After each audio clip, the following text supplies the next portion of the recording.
आप देख रहे हैं एबीएन महाराष्ट्र। मैं हूं आपके साथ मुनीर आरिफ खान। सुप्रीम कोर्ट की इस हिदायत के बाद के 31 जनवरी 2026 से पहले महाराष्ट्र के तमामी लोकल बॉडीज इंतखाबात का अमल मुकम्मल कर लिया जाए। रियासती हुकूमत और महाराष्ट्र इलेक्शन कमीशन पूरी तरह से इन इलेक्शन की तैयारियों में मसरूफ हो चुका है। जहां तक औरंगाबाद की बात की जाए तो यहाँ पर 29 ब्लॉक तश्कील दिए गए हैं। हर एक ब्लॉक में 4 वार्ड होंगे और खास बात यह है कि इसमें से निस्फ हिस्सा यानी आधा हिस्सा खवातीन के लिए मुख्तस रहेगा। यानी ये बात तो अब साफ हो चुकी है कि हर ब्लॉक में 2 खवातीन कारपोरेटर मुंतखब होंगी। गुज़िश्ता दिन रियासती इलेक्शन कमीशन ने प्रभाग रचना को हतमी शक्ल देकर उसे मंजूरी दी और इलेक्शन कमीशन की वेबसाइट पर इसे अपलोड भी कर दिया। नाज़रीन, अब सबकी निगाहें इसी महीने में होने वाली वार्डों के रिजर्वेशन की खुरा अंदाजी पर टिकी हुई है और उसी के बाद इन इंतखाबात की पूरी तस्वीर साफ होगी। इसी तरह इस मामले को लेकर एक बड़ी खबर ये निकल कर आ रही है कि महाराष्ट्र में तमामी म्यूनिसिपल कारपोरेशन के इंतखाबात 15 जनवरी 2026 को मुनाकिद हो सकते हैं, जिसके बाद तमामी सियासी पार्टियों में अब हलचल तेज हो चुकी है।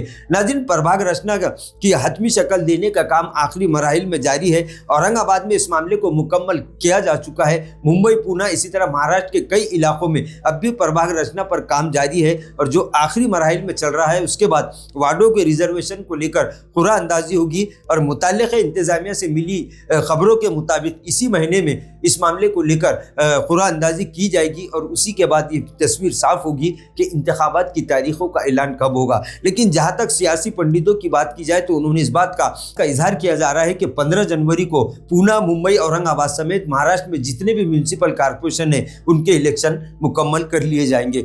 कुल मिलाकर महाराष्ट्र में लोकल बॉडीज इंतखाबात को लेकर अब सियासी सरगर्मियां मजीद तेज हो चुकी है। वहीं सियासी पार्टियां यानी महाविकास आघाड़ी और महायुति के साथ साथ समाजवादी पार्टी, MIM, मनसे और इसी तरह तमामी छोटी बड़ी सियासी पार्टियां अब इन इंतखाबात को लेकर अपनी सियासी ताकत दिखाने के लिए बड़ी सियासी पार्टियों से सियासी समझौता करने के लिए भी अपनी ख़वाहिश शुरू कर चुकी है। इस तरह के संकेत मिल रहे हैं कि क्योंकि पहली मर्तबा प्रभाग रचना के हिसाब से इलेक्शन हो रहे हैं, लिहाजा इसमें फ़ायदा बड़ी सियासी पार्टियों को होगा, लेकिन इस फ़ायदे से छोटी सियासी पार्टियाँ भी दूर रहना नहीं चाहती। लिहाजा यही वजह है कि अब छोटी सियासी पार्टियाँ बड़ी सियासी पार्टियों के इर्द गिर्द घूमकर इनसे सियासी समझौता करने के फिराक में है और अब देखना यह है कि तमाम सियासी पार्टियां इन इंतखाबात को किस तरीके से अंजाम देते हैं।